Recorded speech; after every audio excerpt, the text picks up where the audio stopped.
온 이스라엘이 헤브론에 모여 다윗을 보고 이르되 우리는 왕에 가까운 혈족이니이다. 전에 곧 사울이 왕이 되었을 때에도 이스라엘을 거느리고 출입하게 한 자가 왕이시었고 왕의 하나님 여호와께서도 왕에게 말씀하시기를 네가 내 백성 이스라엘의 목자가 되며 내 백성 이스라엘의 주권자가 되리라 하셨나이다 하니라. 이에 이스라엘의 모든 장로가 헤브론에 있는 왕에게로 나아가니 헤브론에서 다윗이 그들과 여호와 앞에 언약을 맺음에 그들이 다윗에게 기름을 부어 이스라엘의 왕으로 삼으니 여호와께서 사무엘을 통하여 전하신 말씀대로 되었더라. 아멘. 내가 함께하리라 라는 제목을 통해서 하나님의 말씀을 듣겠습니다. 역대상 11장 9절입니다. 만군의 여호와께서 함께 계시니 다윗이 점점 강성하여 가니라. 그렇습니다. 하나님께서 함께 하시니 다윗은 어디를 가든지 승리할 수 있었습니다. 그러면 하나님께서 어떻게 그와 함께 하셨는지를 성경을 통해 교훈을 듣겠습니다. 첫째, 하나님께서 계획을 세우셨습니다. 일찍이 아브라함과 이삭과 야곱을 부르셔서 이스라엘 나라를 세우셨습니다. 이 역사는 아브라함에게 하신 언약이며 이삭에게 하신 맹세이며 야곱에게 세우신 율례 곧 이스라엘에게 하신 영원한 언약이었습니다. 또한 하나님은 아브라함과 그의 후손들에게 말씀하시기를 내가 가나안 땅을 내게 주어 너의 기업의 지경이 되게 하리라. 그리고 나의 영광을 모든 민족 중에 나의 기이한 행적을 만민 중에 선포하라 하셨습니다. 그러나 이 역사의 흐름이 남과 북으로 갈라져 하나님의 계획대로 되지 않고 있었습니다. 그때 하나님은 이스라엘 민족을 향한 계획을 이루시기 위하여 일찍이 다윗을 선택하시고 그를 이스라엘의 주권자로 삼으실 것을 작정하셨습니다. 그리고 선지자 사무엘을 이새의 집으로 보내시고 그의 아들 다윗에게 기름을 붓도록 하셨습니다. 이 일은 창세 때부터 아브라함과 그의 후손들을 통해 하실 작정된 계획이셨습니다. 둘째, 기름 부음 받은 다윗은 어려서부터 지혜로웠습니다. 이 지혜는 하나님의 영으로부터 나온 것이었습니다. 다윗은 보잘것없는 어린 목동이었지만 하나님께서 그와 함께 하심으로 물맷돌 하나로 거인 골리앗을 물리쳤고 이스라엘을 블레셋으로부터 구원할 수 있었습니다. 하나님께서는 다윗을 정금같이 연단하시기 위해 죽음과 같은 환난을 통과하게 하셨습니다. 하나님은 다윗으로 하여금 넘실대는 강을 건너는 것 같은 고난 속에 있게 하셨고 흉흉한 파도가 몰아치는 바다를 향해 하는 것과 같은 때도 있게 하셨고 불같은 시련의 때도 있게 하셨습니다. 하지만 그는 강에 빠지지 않았고 폭풍 같은 바다에 침몰되지 않았고 불같은 시련에도 타서 죽지 않았고 도리어 크게 승리할 수 있었던 것은 하나님이 그와 함께 하셨기 때문입니다. 아멘. 셋째, 그리고 때가 되어서 하나님께서 다윗에게 한 모든 약속을 신실하게 지키셨습니다. 아멘. 다윗도 오직 하나님의 약속만을 믿고 하나님만 의지하며 하나님의 법을 지키며 그의 명령에 순종하였습니다. 다윗의 많은 고백 중에 시편 3편을 보겠습니다. 여호와여, 주는 나의 방패시오 나의 영광이시오 나의 머리를 드신 자이십니다. 내가 나의 목소리로 여호와께 부르짖으니 그의 성산에서 응답하시는도다. 내가 누워 자고 깨었으니 여호와께서 나를 붙드심이로다. 천만인이 나를 에워싸 진친다 하여도 나는 두려워하지 아니하리로다. 구원은 여호와께 있사오니 주의 복을 주의 백성에게 내리소서 하고 고백하였습니다.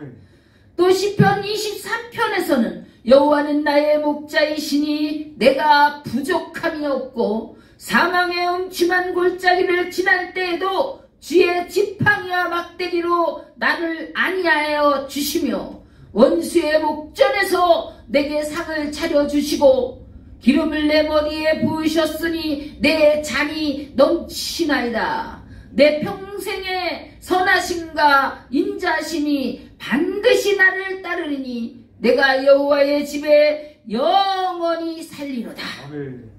하나님은 나의 산성이요 나의 방패요 나의 요새시요 나의 피할 바이시라. 고백하며 자신과 항상 함께 하시는 하나님을 찬양하였습니다. 다윗은 사울처럼 하나님의 말씀을 소홀히 여겨 하나님을 실망시키지 않으셨습니다. 하나님께서 말씀하십니다. 내가 사울에게 실망하여 다윗을 뽑아 왕으로 세워서 내 뜻을 이루었다. 지금도 사울 같은 자들이 많다. 나는 속지 않는다 하십니다.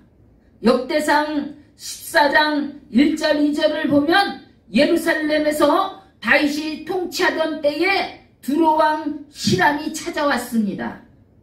두로왕 히람이 다윗에게 사신들과 백양목과 석수와 목수를 보내 그의 궁전을 건축하게 하였더라 했습니다.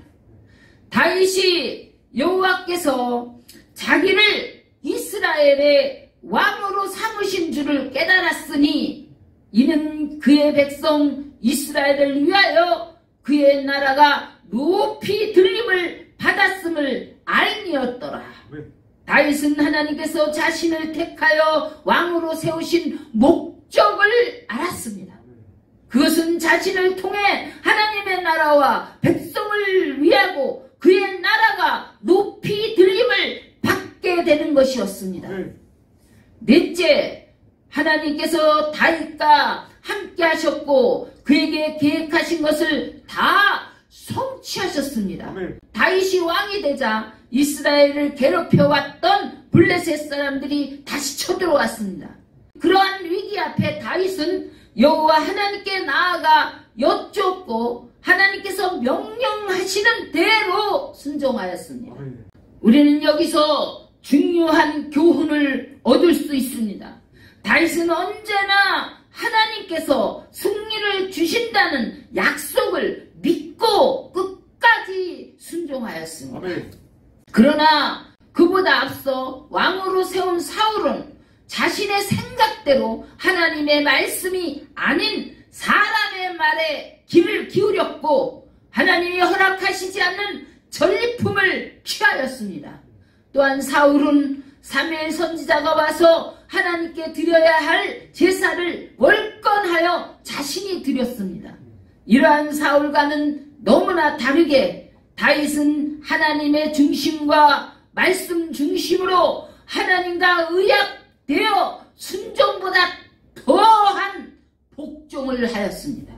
그러므로 그는 하나님과 동행하며 하나님과 동역할 수 있었습니다. 그리고 다윗은 하나님을 모시기 위한 성전, 더 나아가 세계 열방의 구원을 위한 성전 건축을 준비하였습니다. 이를 위하여 그는 성전 건축에 필요한 모든 것들을 준비하였고 그의 아들 솔로몬으로 하여금 성전을 건축하도록 하였습니다. 그리고 분열된 이스라엘의 12지파를 하나가 되게 하며 통일 이스라엘 왕국을 이루었습니다. 이 통일의 역사는 흩어진 세계 열방을 하나님 안에서 하나가 되게 하는데 기초석이 되었습니다. 현재도 분명 다윗 같은 하나님의 사람이 있습니다. 다섯째, 다윗 왕은 하나님께 감사와 찬양으로 경배하며 하나님께 영광을 올려드리며 선포하였습니다.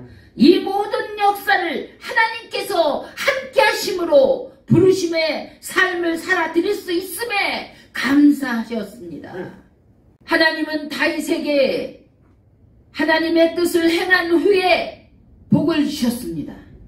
평안의 복과 종기의 복과 자녀가 잘 되는 복과 가문이 잘 되는 복과 나라가 형통하는 복을 주셨습니다.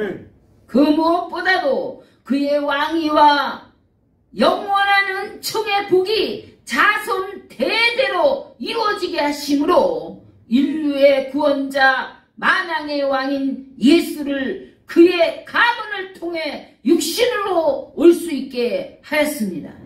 하나님께서는 이 모든 일을 권능과 주권으로 행하셨습니다.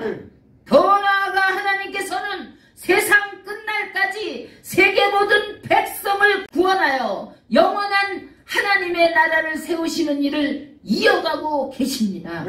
이 일은 인류 역사 속에 획을 긋는 하나님의 놀라운 역사하심입니다. 끝으로 다윗이 하나님께 감사 찬양을 드렸던 고백을 들어보겠습니다. 역대상 16장 23절에서 35절입니다. 온 땅이여 여호와께 노래하며 그 구원을 날마다 선포할지어다. 그의 영광을 모든 민족 중에 그의 기이한 행적을 만민 중에 선포할지어다. 여호와는 위대하시니 극진히 찬양할 것이요 모든 신보다 경외할 것이며 만국의 모든 신은 헛것이나 여호와께서는 하늘을 지으셨도다. 여러 나라의 종족들아 영광과 권능을 여호와께 돌릴지어다. 온 땅이여 그 앞에서 떨지어다. 세계가 굳게 서고 흔들리지 아니하는도다. 하늘은 기뻐하고 땅은 즐거워하며 모든 나라 중에서는 이르기를 여호와께서 통치하신다 할지로다. 바다와 거기 충만한 것을 외치며 밭과 그 가운데 모든 것은 즐거워할지로다. 그리할 때 숲속의 나무들이 여호와 앞에서 즐거이 노래하리니 주께서 땅을 심판하러 오실 것이미로다. 여호와께 감사하라. 그는 선하시며 그의 인자심이 영원함이로다. 너희는 이르기를 우리 구원의 하나님이여 우리를 구원하여 만국 가운데서 건져내시고 모사 우리로 주의 거룩한 이름을 감사하며 주의 영광을 드높이게 하소서 할지어다. 이 다윗 왕의 모든 고백이 저와 여러분 모두의 고백이 되시기를 주 예수 그리스도의 이름으로 축원드립니다.